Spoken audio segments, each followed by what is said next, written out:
Welcome back to Montana this morning on this Monday. Time is now 6:50. A beautiful blue sky to get our day started. A little chillier than we've had in the past couple of days.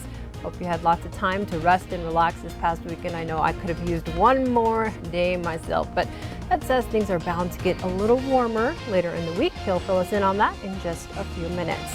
Let's get into news. Our top story this Monday takes us to Dallas, where one person was killed and 5 others hurt in a crane collapse. It happened as an unusually strong thunderstorm passed through North Texas Sunday.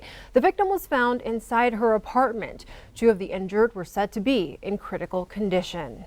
President Trump is warning Mexico that tariffs are possible if there's a lack of cooperation at the border. The White House had threatened to impose a 5% surcharge on all Mexican imports. The tariff was averted when Mexico's government agreed to steps to limit the flow of migrants into the U.S.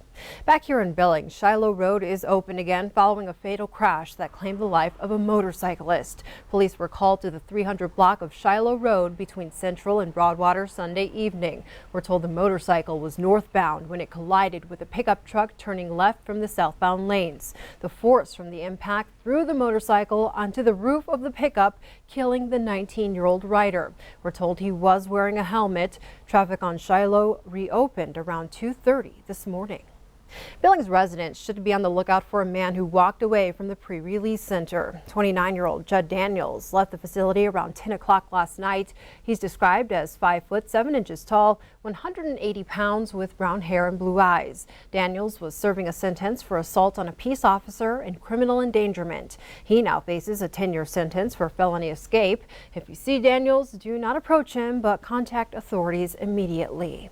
Law enforcement in Garfield County have cleared and ruled out a green Scion that had possible ties to an attempted kidnapping. However, law enforcement officials are still asking for the public's help in locating and identifying the 3 Hispanic males riding in a green van. The investigation began Friday when the males tried to kidnap a child at a park in Jordan.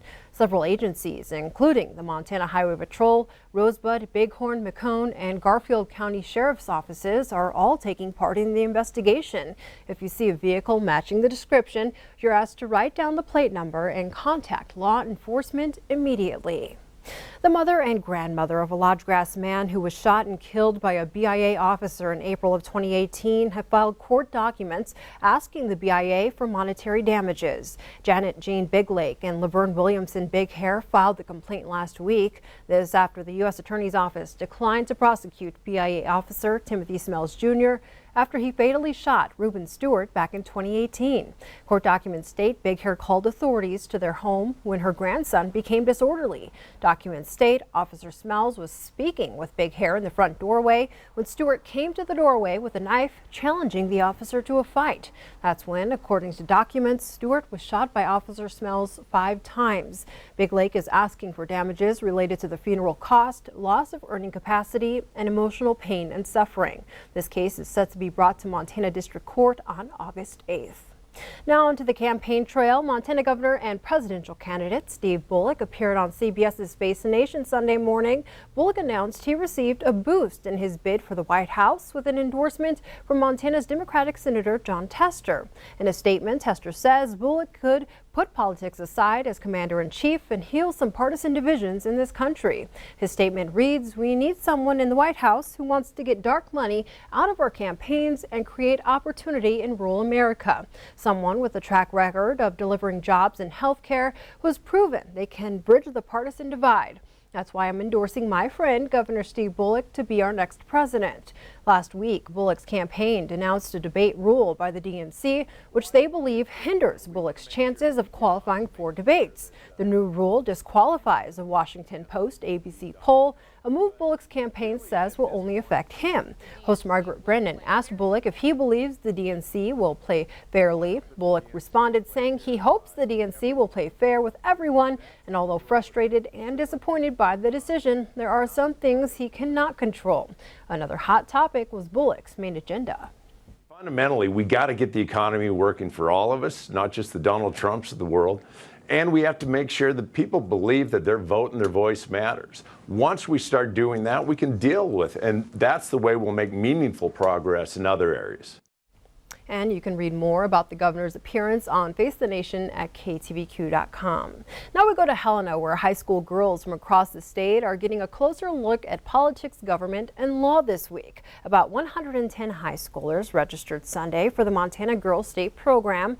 Over the next week, they'll run for a simulated state and local office, write and debate proposed laws, and hear from elected officials. The program also includes mock trial and moot court practice. Organizers say Girls State is designed to show teens the impact they can have on government.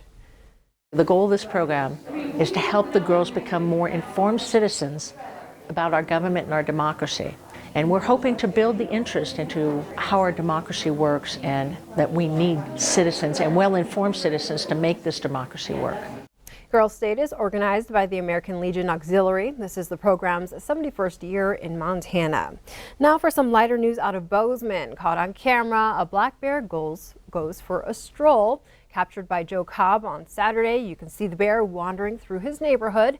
FWP received a call from the Bozeman Police Department just before noon. They were able to catch the bear in a nearby backyard. Estimated at 300 pounds, the bear was taken back to the FWP office where it will be assessed by a bear biologist. The same bear has been spotted in Bozeman before and will likely be released back into the wild.